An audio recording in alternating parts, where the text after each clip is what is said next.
y buenas noches. Un bienvenida a usted que cada noche nos sintoniza.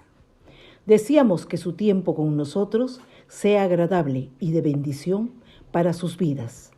Que sea el tiempo de refrigerio espiritual donde el poder sobrenatural de Dios obre en usted y los propósitos maravillosos que Dios tiene se cumplan. Donde la palabra sea la fortaleza del guerrero Hijo de Dios.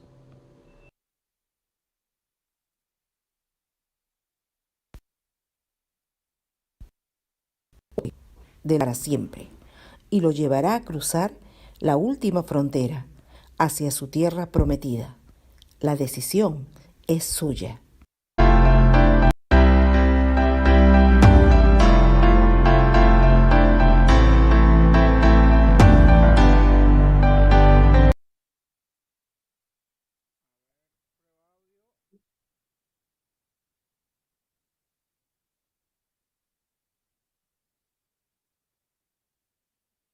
Hola familia, buenas noches. Buenas noches, Rocío, Beni, Zenón Silvestre, hermano querido, muy buenas noches. Bienvenido, hermano. Qué gusto contar contigo. Cada noche es una bendición. Vamos a comenzar orando como siempre lo hacemos. En tanto nuestros hermanos van llegando a casa, van conectándose. El tráfico de Lima está terrible, cada vez peor, y cuando vamos volviendo a casa del trabajo, pues nos complicamos un poco y a veces llegamos tarde y se tiene que entender, ¿no? Se dice que, bueno, al menos yo ya no digo el tráfico de Lima, digo el trágico de Lima. Trágico es una tragedia. También lo denominan como que el tráfico de Lima es como una película de suspenso, ¿no? Te tiene ahí atado en tu silla, te sube, te baja, te mantiene, te paraliza, te avanza, como una película de suspenso. Así es el tráfico de Lima. Y en algunas ciudades también sucede lo mismo. Pero bueno, es parte de y vamos para adelante. Bienvenida, Lida. Qué gusto de verte. Espero que estés mejor que ayer y mañana estés mejor que nunca. Vamos a orar. Padre nuestro que estás en los cielos, eterno Dios, soberano, glorioso, poderoso, poderoso, poderoso, eterno, eterno.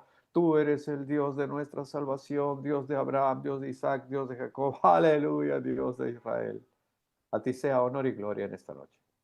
Padre, al abrir tu palabra, tú nos hablas y nos revelas tantas cosas que nosotros no sabemos. Y vas abriendo, Señor, un abanico, Señor, de posibilidades, un universo, Señor, nuevo para nuestra mente, para nuestro corazón, para nuestra alma, para nuestro espíritu.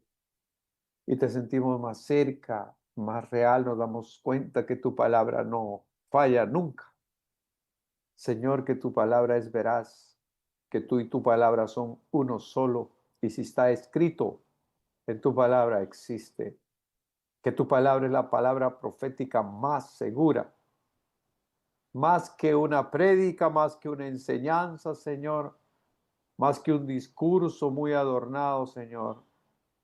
Si no está escrito en tu palabra, no vale para nada. Lo que está escrito existe.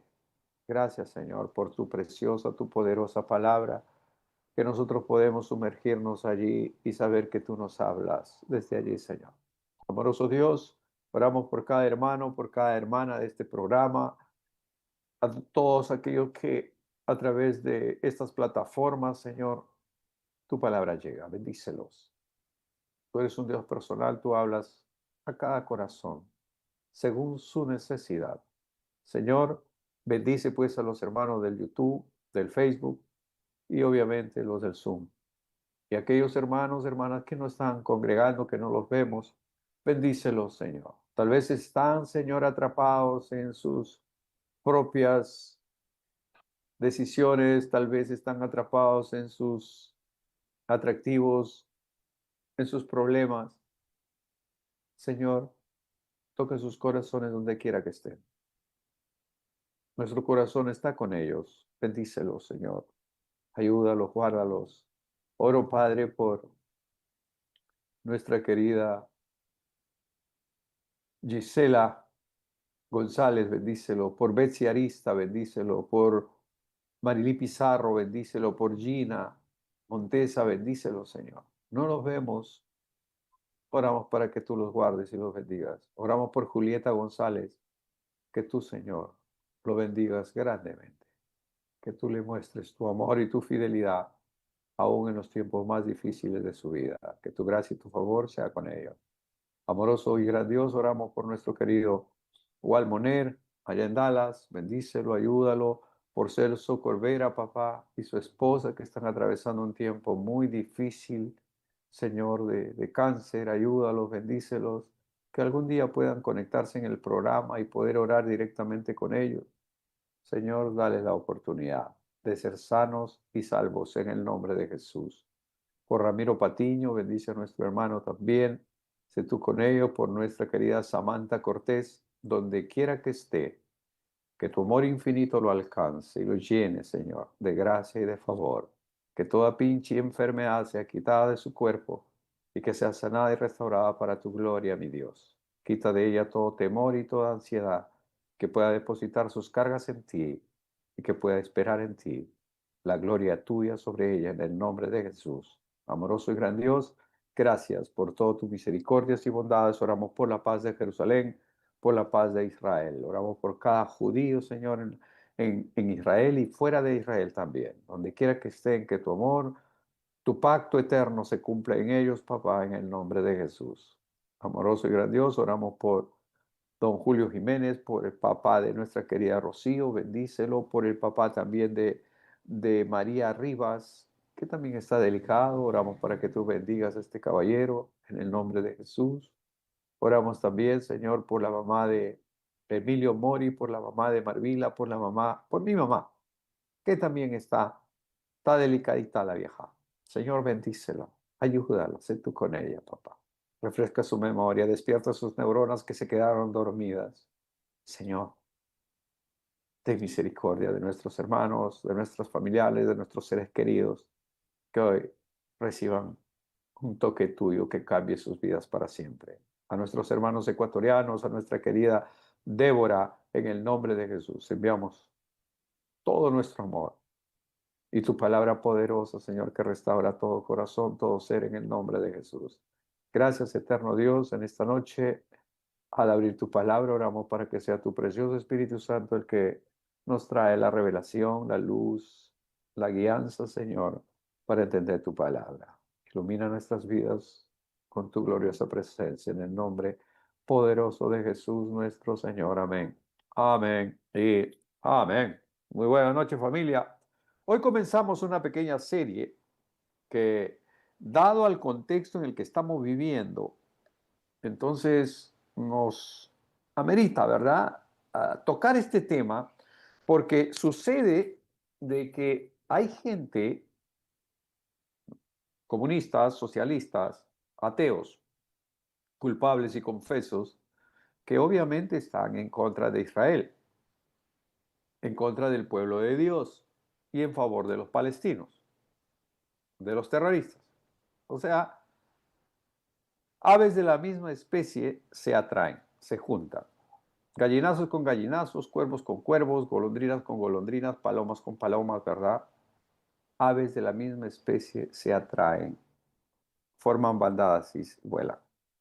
Igual pasa con los terroristas. Los terroristas de Sendero, del MRTA, los terroristas de Hamas, de Hezbollah, los hutíes de Yemen, en fin, los terroristas de ahí, de Irán, todos son terroristas. Los terroristas de Colombia, encabezados por el tonto este Gustavo Petro, que hizo unas declaraciones ayer que el Israel de ahora ya no es el Israel de antes y que ya no se merece ningún respeto. Así dice ese tipo, ¿no? Y así como él, hay muchos presidentes también de Latinoamérica, como el Arce de Bolivia, otro gusano, ¿no? También rojo, socialista, que está llevando al descalabro a la nación hermana de Bolivia, por culpa de un infeliz, ¿verdad? Porque están en contra de Dios, se rebelaron contra de Dios. Lo mismo pasa con Venezuela. Comenzó esta historia nefasta el Hugo Chávez, ¿no? Dejando una herencia macabra al idiota este de Maduro, está continuando llevando al descalabro total a una gran nación. Es una pena. Como una mente retorcida, como una mentalidad, una ideología fuera de hora puede llevar a toda una nación al fracaso, a la derrota. Venezuela, un país rico, ¿no?, en recursos naturales, tal vez el más rico de la tierra. Tiene petróleo, tiene oro, tiene plata, tiene piedras preciosas, tiene muchas riquezas. Pero miren cómo están ahora. En la miseria, en el descalabro, sus ciudadanos huyendo por el mundo, escapándose a cualquier sitio. Acá en Perú hay algo de 2 millones de venezolanos. Y no todos buenos, por cierto, pero bueno, ese es otro tema. Pero solo quería aclarar eso y dado al contexto en el que estamos viviendo ahora, pues necesitamos que nosotros como cristianos, como seguidores de Jesucristo, sepamos cuáles son los fundamentos de tener que orar por Jerusalén, por Israel, y cuál es el pacto que existe de Dios con Israel. Si tendríamos que comenzar, lo haríamos desde Génesis 12. En Génesis 12, el Señor vio a Abraham como una posibilidad de cambio en medio de una multitud de gente, de pobladores del mundo, de seres humanos, ¿verdad? Que todos estaban cada quien en su cada quien. Igual que en los tiempos de Noé, ¿verdad? El, Dios rescató a través de Noé, en el arca de Noé, ustedes conocen la historia, a 8 personas nada más, de toda una generación que vino desde Adán y Eva, ¿no?, hasta Noé. De ellos solamente quedaron 8 personas que se salvaron en el arca. De ahí comienza la nueva generación. De ahí se forma otra vez el mundo despoblado hasta que en Génesis 12 el Señor separa a Abraham. Y le dice a Abraham, viene a hacer un pacto con Abraham. ¿Por qué? Porque ve a la gente que estaba todo desordenada, todo sin, como ovejas que no tienen pastor, sin un liderazgo, sin una ley, sin un principio, sin una base moral, ¿no? Todos estaban descalabrados otra vez. Entonces de ahí es cuando el Señor viene a Abraham. Abraham era un hombre próspero, tenía su esposa Sara, ¿no? Pero su esposa era estéril, ya tenía 90 años, ya era una mujer mayor, no había forma biológicamente hablando de que podía tener hijos. Ella ya se había quitado de la mente tener hijos porque ya pasó su tiempo de fecundidad, ya no había forma. Y toda la vida había sido estéril, o sea, no había manera, salvo que Dios sobrenaturalmente intervenga. Y es así como en Génesis 12 viene el Señor y hace un pacto con Abraham. Y le dice a Abraham, sal, sal de aquí, quiero que salgas, tú, tu familia, tu esposa, ¿no? Y la gente que tú tienes aquí en tu entorno, los que trabajan contigo. Y le dice, sal de tu tierra y de tu parentela y ve a la tierra que yo te voy a entregar. Y ahí le dice, y hace un pacto con él. Le dice, sal nomás tú. Y le dice, y te bendeciré, engrandeceré tu nombre, serás de bendición. Haré de ti una gran nación. A los que te bendijeren, bendeciré, y a los que te maldijeren, maldeciré, y en ti serán benditas todas las familias de la tierra. El Señor hizo un pacto con Abraham. Y Abraham obedeció, aun cuando en ese momento él no tenía hijos, su esposa estéril, pero él prefirió creerle a Dios. Aún así le cuestionó, le dijo, pero ¿cómo? ¿Qué gran nación vas a hacer de mí si yo no tengo descendencia? El que me va a heredar este Damaseno es mi criado, todo lo que tengo se va a quedar con él porque no tengo hijos. Y ahí es donde el Señor dice, no, no, no, yo te voy a dar una descendencia. Ups, descendencia, yo soy viejito, pero ustedes ya conocen esa parte de la historia y bueno, milagrosamente, sobrenaturalmente, es que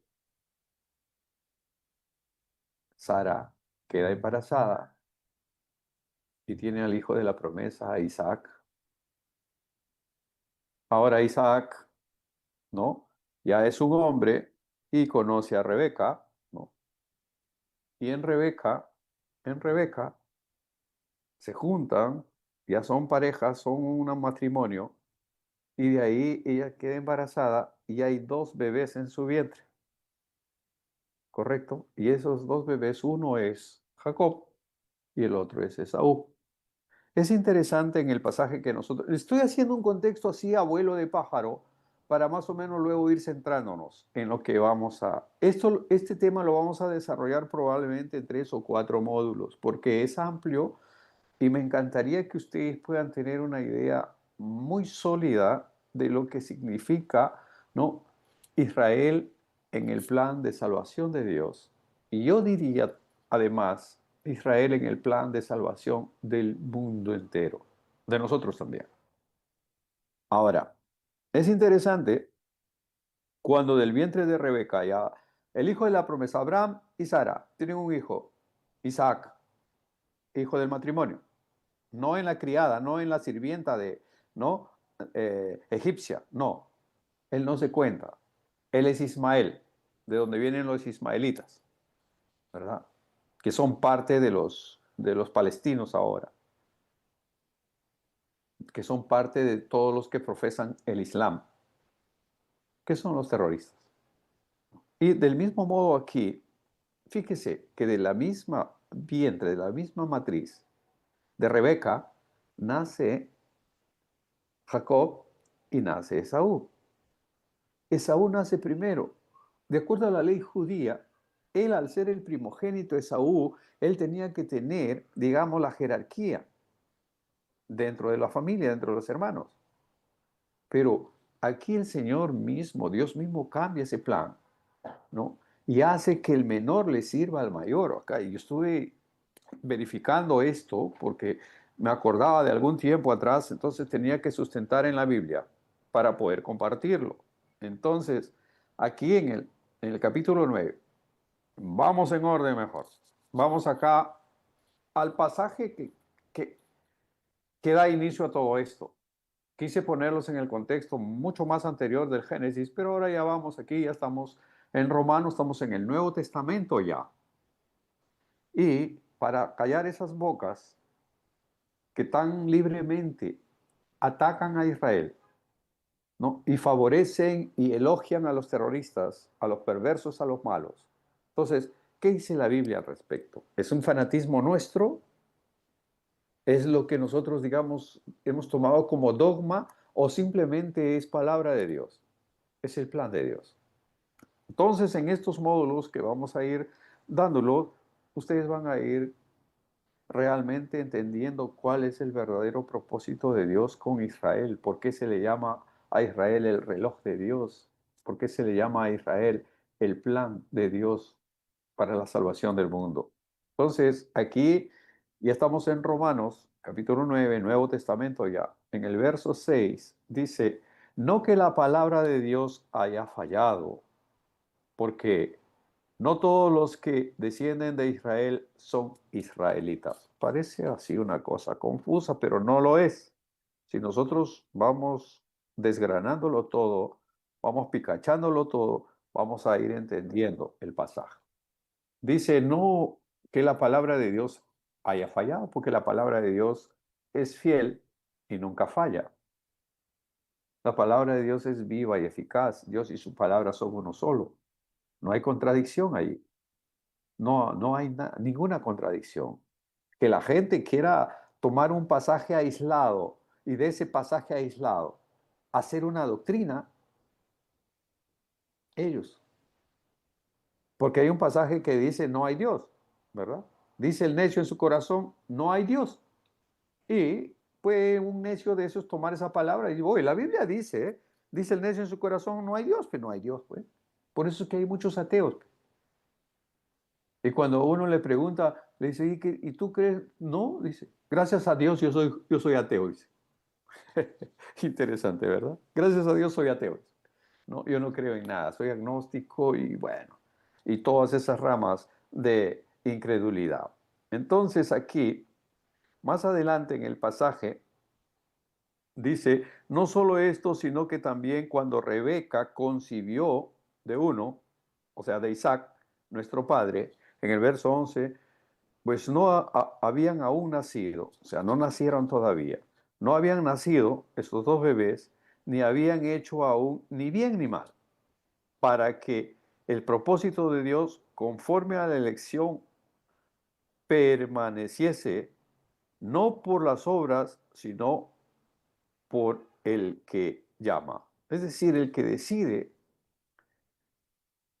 es Dios. Él es soberano. Él escogió a Israel para que nuestro Señor Jesucristo naciera ahí, para que sea crucificado ahí, para que resucitara ahí, y ahí mismo volverá. Eso ya no lo puede cambiar nadie. Eso no se trata de una voluntad humana, de una voluntad de un presidente, de un rey, de un jerarca, de un monarca. No, es soberanía de Dios. Él lo hizo así. Él quiso así. Entonces, lo mismo acá, en el verso 12 del capítulo 9 dice, y se le dijo, el mayor servirá al menor. Ya les dije que la ley judía, o sea, daba como norma que el hijo mayor, el primogénito, era el que en el tiempo reemplazaba al padre. El hijo mayor, dentro de los atributos y bondades que tenía, era que él recibía, digamos, de la herencia del padre una doble porción. Digamos que el padre al morir deja, digamos, 10 millones y son 9 hijos. Entonces, a cada hijo le toca 1 millón, pero al primogénito le toca 2 millones. ¿Me entiendes? O sea, el primogénito recibe doble porción. Si a cada uno le tocaba 1 millón, entonces al primogénito le tocaba 2. ¿Por qué? Porque en la ley judía, el primogénito, el hijo mayor, era el que, a falta del padre, porque murió el papá o lo que sea, entonces él asumía la responsabilidad del resto de sus hermanos. Entonces, si uno de sus hermanos se enfermaba, ¿no?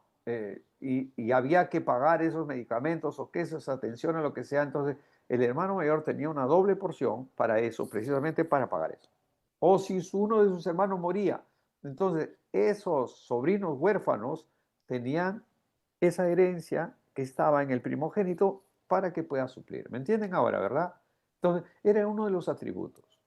Y cualquier cosa consultaban al hermano mayor por un tema de jerarquía, por un tema, digamos, de norma. Entonces, aquí, en el caso de Rebeca, ya Abraham tiene con Saraita, su hijo, es Isaac. Isaac conoce a Rebeca y Rebeca sale embarazada de gemelos. En su vientre están dos seres que iban a formar dos grandes naciones. Y la Biblia lo dice. En tu vientre hay dos naciones que se están peleando, porque se peleaban adentro ya. Jacob y Esaú. Esaú nace primero, el rojo, el pelirrojo, ¿no? Por eso se llama Edom, edomitas. Edom quiere decir rojo en hebreo. Entonces, por eso se le denominaba los rojos, porque descendían de Esaú, que era un tipo así colorado, con el cabello así pelirrojo, ¿no? Entonces, ¿qué pasa? Nace primero Esaú, pero agarrado del calcanear, del talón de Esaú, nace Jacob. Pero Dios le da gracia a él. Entonces, fíjese lo que dice acá. En el verso 12, y le dijo, el mayor servirá al menor. Es decir, el que salió primero va a servir al menor. Como está escrito, dice el verso 13, a Jacob amé, mas a Esaú aborrecí. Estoy leyendo lo que dice la Biblia. ¿Cómo es que Dios tiene que amar al uno y aborrecer al otro? Yo sé que están preguntándose eso, yo también me pregunté eso. El verso 14 dice, ¿qué pues diremos? ¿Que hay injusticia en Dios? En ninguna manera. Estoy leyendo el verso 14, literal, ¿no? ¿Qué pues diremos? Acá. Voy a repetir desde el comienzo, desde el 12. Se le dijo, el mayor servirá al menor. O sea, ¿no? Que Esaú iba a servir a Jacob. Que Jacob obviamente iba a cambiarle el nombre de Dios y le iba a poner Israel. Y de ahí para adelante Israel es hasta el día de hoy. ¿Ok? Entonces, dice el verso 13, como está escrito, a Jacob amé, mas a Esaú aborrecí. ¿Qué pues diremos? ¿Que hay injusticia en Dios? En ninguna manera. Pues a Moisés dice el verso 15, tendré misericordia del que yo tenga misericordia y me compadeceré del que yo me compadezca. Verso 16, así que no depende del que quiere ni del que corre, sino de Dios que tiene misericordia. Entonces, ¿qué pasa? No se estaba refiriendo aquí exactamente a los dos personajes, tanto Esaú como Jacob, sino a la descendencia que iba a venir después de ellos. Fíjese que de la descendencia de Jacob, él tiene 12 hijos. Jacob tiene 12 hijos y cada uno de sus hijos forma una tribu. Y son las 12 tribus que forman la nación de Israel, el Estado de Israel. ¿Correcto? Entonces, de la descendencia de Jacob viene digamos, la nación de Israel. Y de la descendencia de su hermano gemelo, Esaú, vienen todas las naciones árabes que odian a Israel, que quieren destruir a Israel. Y esa ha sido su lucha desde el vientre de Rebeca. Ahí ya se peleaban ya, adentro en el vientre. Por eso es que el Señor le dice, hay dos naciones en tu vientre. Le dice. Ahora, cuando dice a Jacob amé, está hablando a la descendencia de Jacob, al pueblo de Israel, a la nación de Israel, al Estado de Israel. ¿Ok? Y cuando dice, más a Esaú aborrecí, que dice acá el verso 13 del capítulo 9 de Romanos, ustedes por favor tomen nota de eso y lo chequean. Y cualquier duda me escriben por favor y lo conversamos. Entonces, no se estaba refiriendo precisamente que iba a odiar a Esaú. Claro, Esaú, él comete cosas también.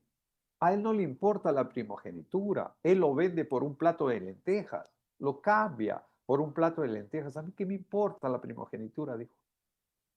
En cambio, Jacob estaba fiel a eso.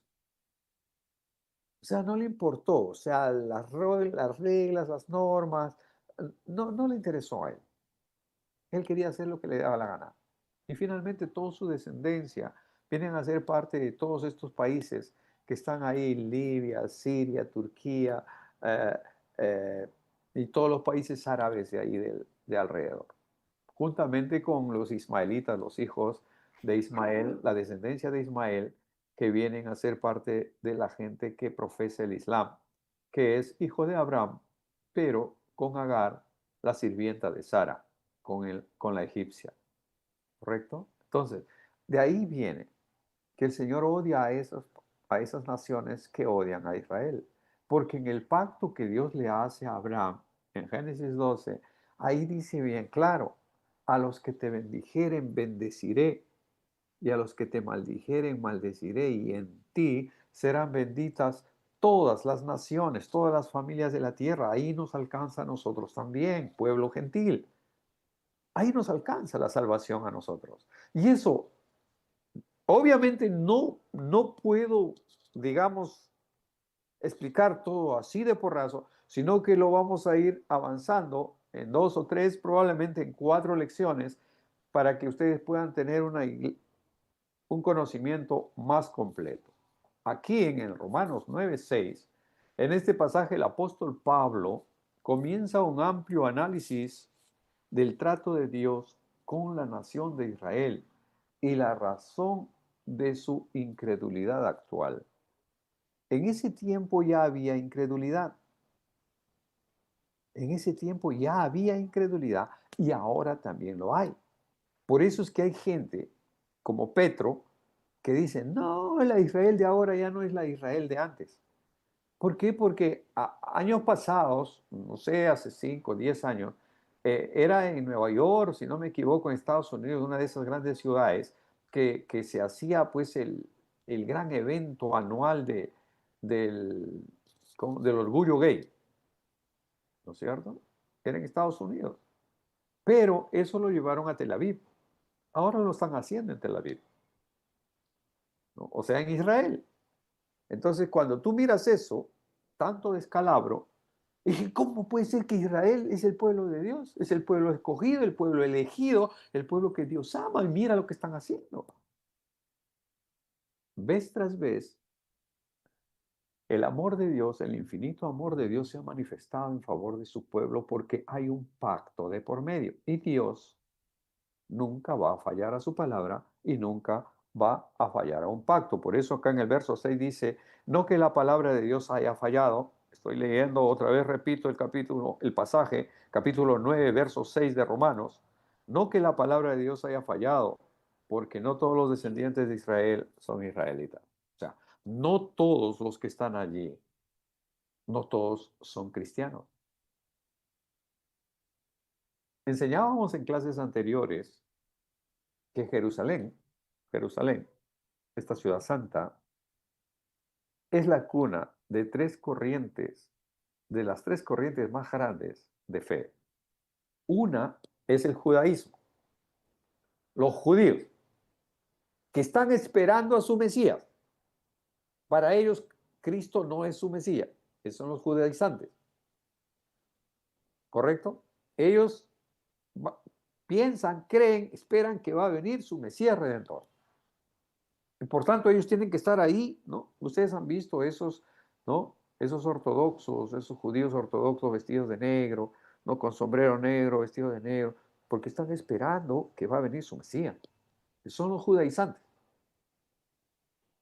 Ahora, está el otro grupo, que son los cristianos, los que saben y creen y predican que Jesucristo ya vino, que el Redentor del mundo ya vino, que ya nació de una virgen, conforme a lo que está escrito en el profeta Isaías, que vendrá de una virgen en Belén, Efrata, ¿verdad? Entonces, ustedes como creyentes, como cristianos, saben esa historia y saben que Jesucristo ya nació, que saben que Jesucristo fue crucificado, que Él murió, se hizo maldición por nosotros, porque la ley dice, maldito todo aquel que es colgado de un madero. Y Cristo fue colgado de un madero, se hizo maldito para que nosotros podamos ser libres de esa maldición de la ley.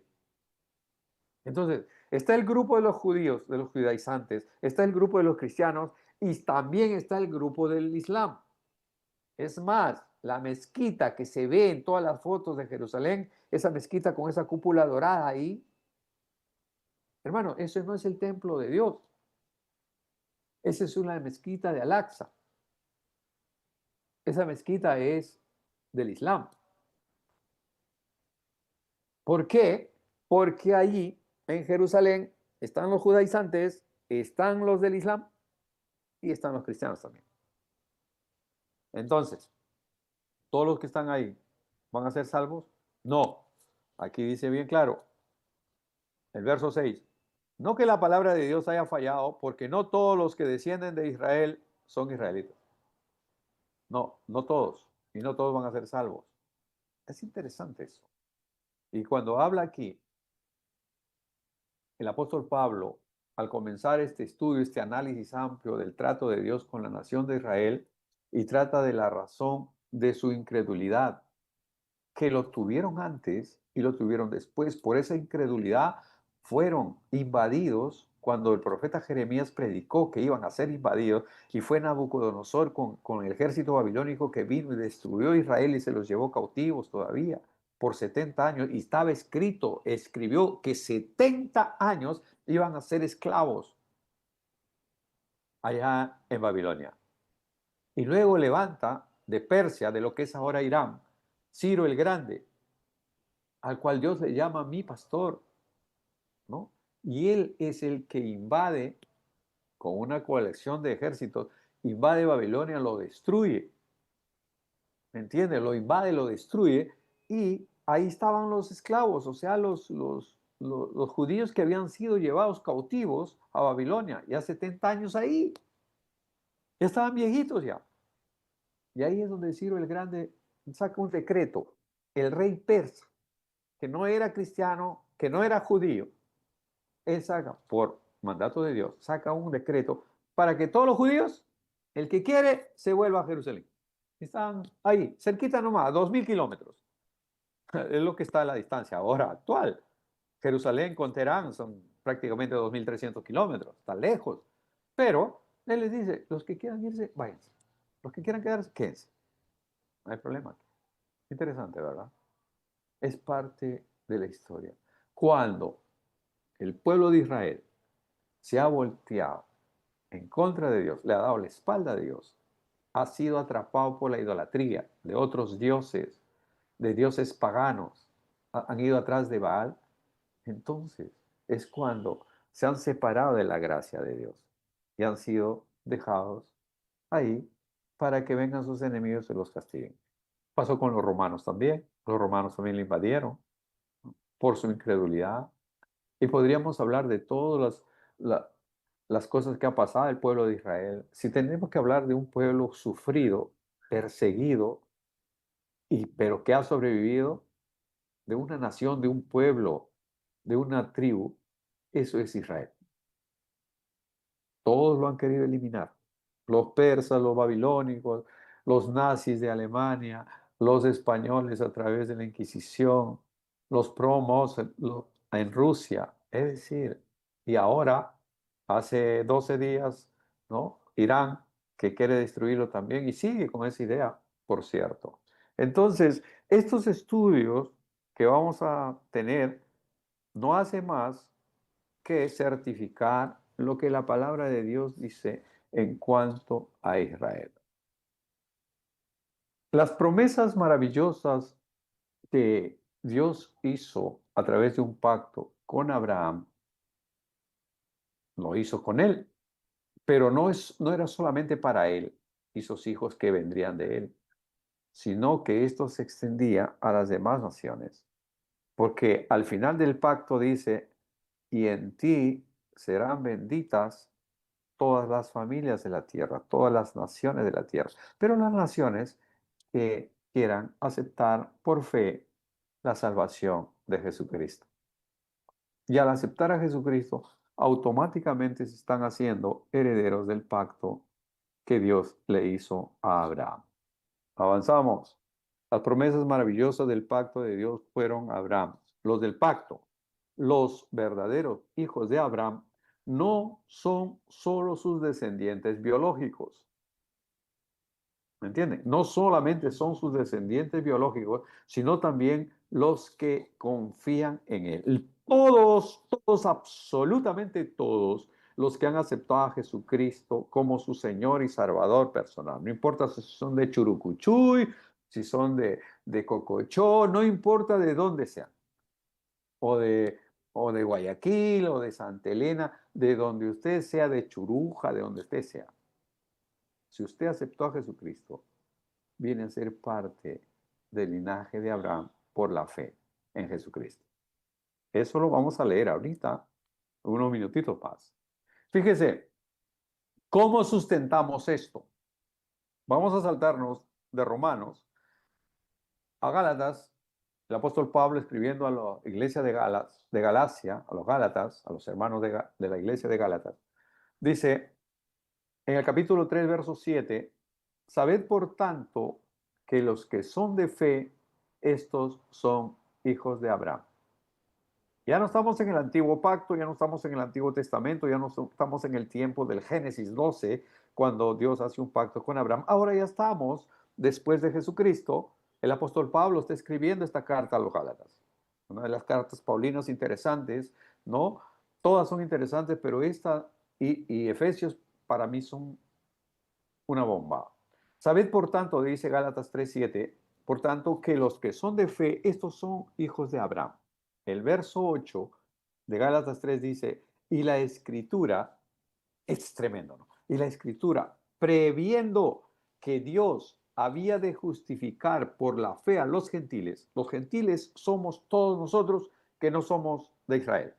Es decir, solamente había dos razas delante de los ojos de Dios. Los judíos y los gentiles. Todo lo demás que no son judíos son gentiles. Entre ellos estamos nosotros.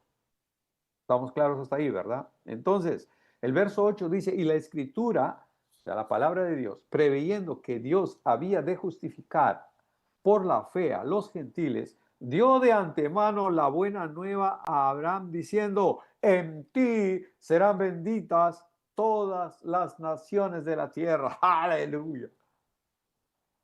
Qué tremendo pacto. Un pacto que nos alcanza a todos nosotros. En el verso 9 dice, verso 9, repito la cita varias veces para que tomen nota, Gálatas 3, ahora estoy en el verso 9, de modo que los de la fe son bendecidos en el creyente Abraham. Qué rico, ¿verdad? De modo que los que son de la fe son bendecidos en el creyente Abraham. ¿Usted es de la fe? Claro, por supuesto, usted es de la familia de la fe.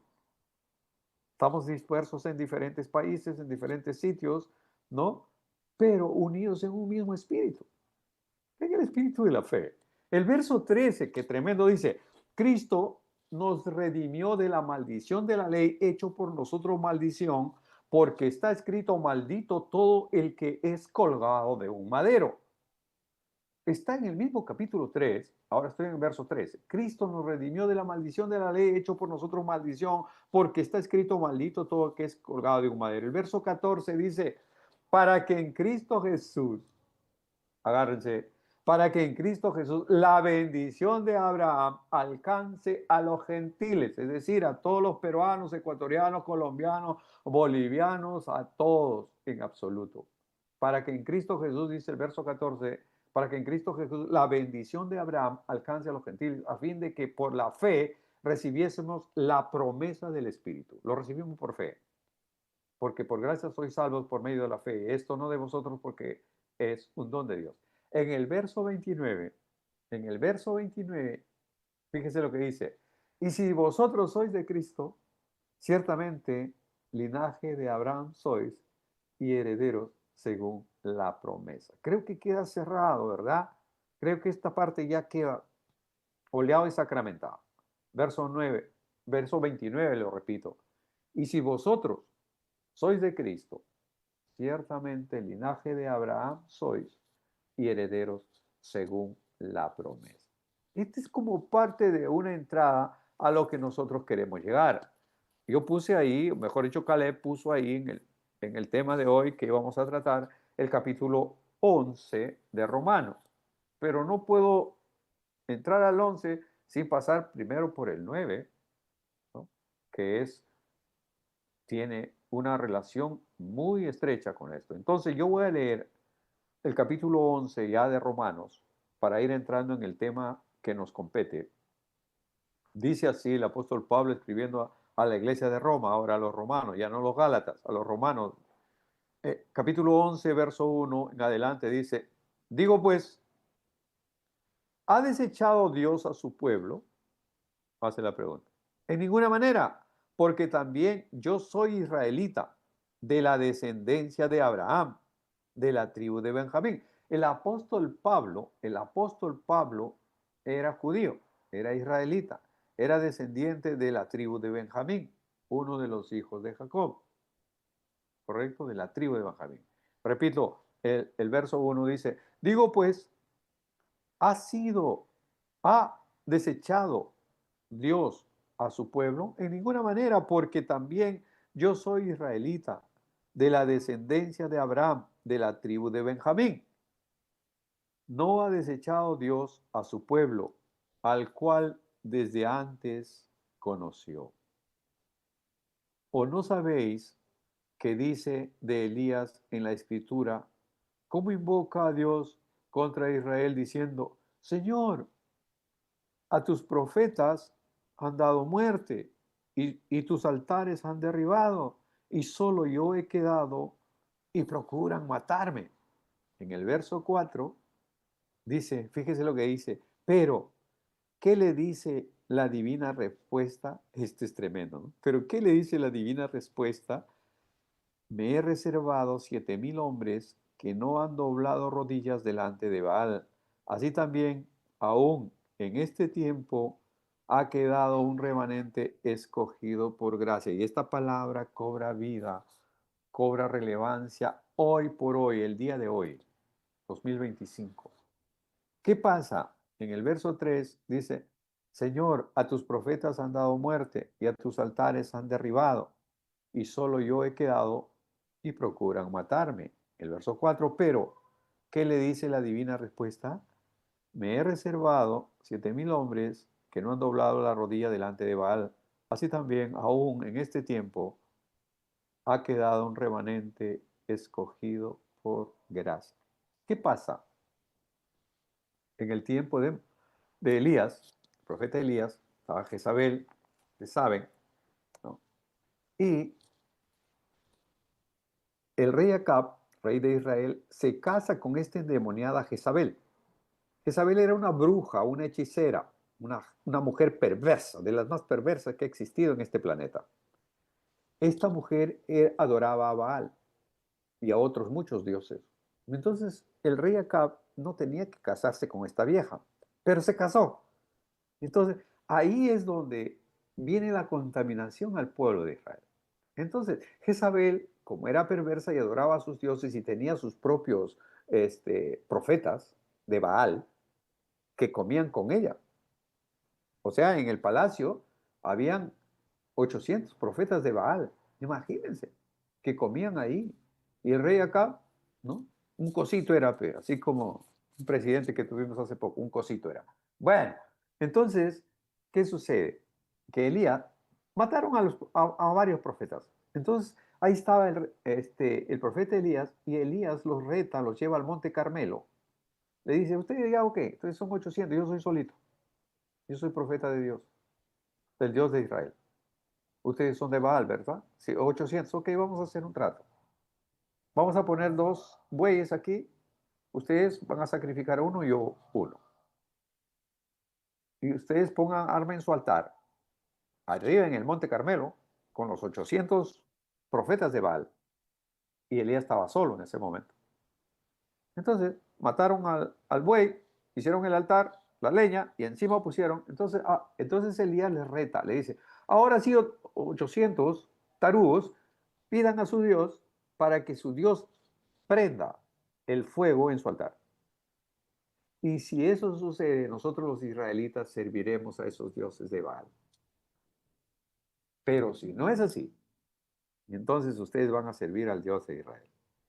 Ok, pusieron separado, hicieron todo. Y Elías, cachaciento, ¿no? Como él era así era pues, ¿no? Su forma de ser. Él puso ahí 12 piedras en representación. Cada piedra representaba a una de las tribus de Israel. Encima puso la leña, encima puso el buey cortado en pedazos y mandó a traer agua. Traigan agua y mojó la leña, echó agua como si estaría lloviendo. Echó ahí, no mojó todito. Y todos decían, pero si está mojado, ¿cómo se va a prender eso? Ahí estaba. Entonces, todos los profetas de Baal comenzaron a clamar a sus dioses para que mande fuego, para que consuma su ofrenda, pero nada sucedía. Y habían pasado unas horas y no pasaba nada. Y Elías Cachaciento le decía, oye, tal vez su dios Baal se ha quedado dormido, está cansado, se fue de shopping, está haciendo la siesta, griten más fuerte. Y ellos se cortaban las venas ahí, derramaban su sangre ahí, ¿no? Porque esa era una forma de adoración a sus dioses, dioses paganos, dioses diabólicos, satánicos, infernales, endemoniados. Y no pasaba nada. Así que le dijo, ok, ahora me toca a mí. Entonces Elías clama al Dios todopoderoso, al Dios de Israel, y le dice, aquí estoy solo, manda tu fuego para que ellos sepan que hay Dios en Israel. ¿Y qué sucedió? Que Dios manda un rayo, consumió la ofrenda, es decir, al buey, consumió la leña, consumió las 12 piedras que representaban las 12 tribus, lamió todo, el agua y todo, quedó limpio, completamente limpio el lugar. Y es ahí donde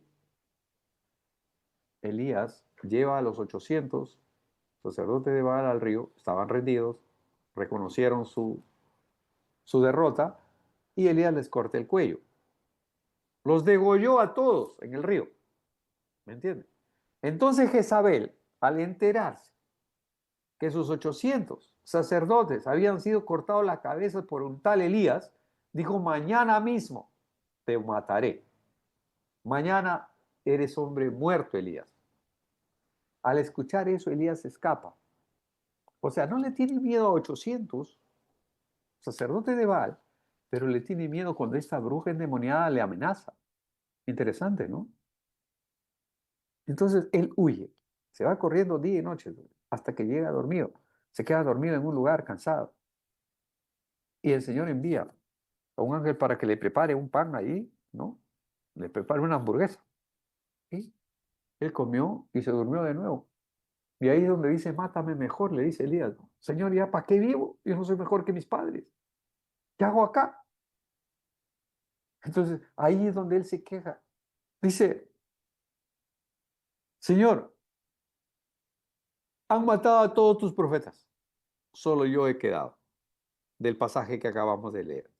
Y la respuesta divina es, dice, no, me he reservado 7,000. Me he reservado 7,000, un remanente fiel que no ha doblado sus rodillas a Baal, al dios pagano. Esa misma respuesta es para el día de hoy, para Israel. En el mismo Israel hay un remanente que Dios ha reservado, que Dios ha guardado. Les expliqué que Jerusalén es la cuna de tres de las creencias más grandes de la tierra, ¿verdad? Y que están ahí. Ahí está su base. El judaísmo, el cristianismo y el islam. Ahí están los tres. ¿Pero todos ellos van a ser salvos? No. Hay un remanente. Así como le dijo a Elías, no, no, no, yo me he reservado 7,000 que no han doblado sus rodillas ante Baal. Lo mismo pasa ahora. Ahí en Israel, aunque el mundo diga, no, pero ellos mira que están haciendo la fiesta gay, el orgullo gay, mira todas las aberraciones que hacen y todavía haciendo alegorías en contra de Jesucristo. Sí, eso están haciendo ahí, pero todo tiene su momento, todo tiene su tiempo. Dios es un Dios de amor.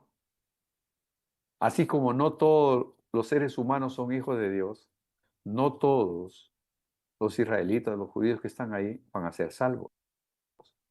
No todos, no todos, sino aquellos que reconocen a Jesucristo como su Señor y Salvador. Entonces, mis hermanos, la hora nos va ganando y este tema está muy interesante. No se lo pierdan. Mañana probablemente esté nuestro querido Ernesto Corso desde California dándonos la clase de discipulado. Pero luego nosotros vamos a continuar. Vamos a seguir porque este es un tema actual que necesitamos que nosotros como cristianos, como creyentes, estemos parados en la palabra de Dios para que no venga cualquier viento de doctrina, cualquier corriente de este que esté ahorita, ¿no? En apogeo y nos haga trastapillar, nos haga dudar. En el mundo están viniendo tendencias, ¿verdad? Y están tomando fuerza, pero nosotros no nos movemos pues por ese tipo de cosas. Nos movemos por la palabra de Dios, porque en ella creemos. Nuestra confianza, nuestra seguridad está en la Biblia, que es la palabra profética más segura.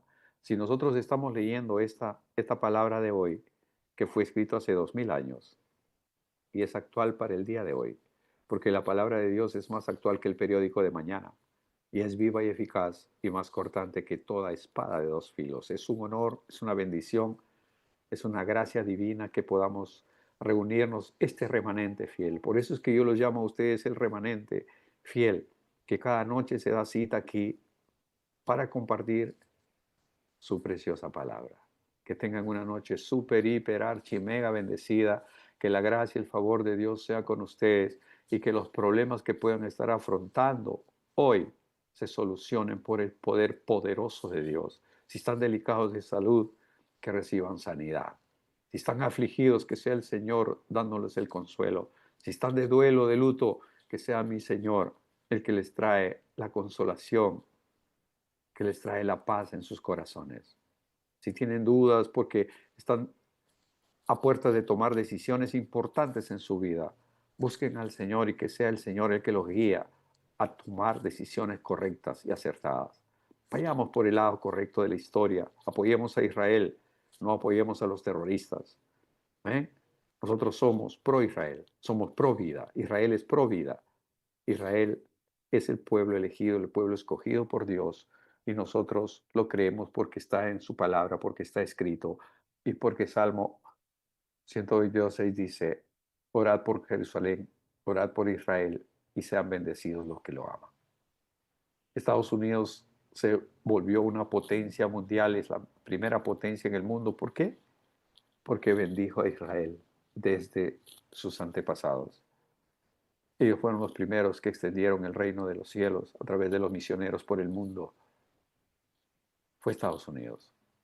Y en estos últimos 12 días, ¿no?, fue Estados Unidos el que bombardeó las centrales nucleares de Irán, donde estaban preparando la bomba atómica para destruir a Israel.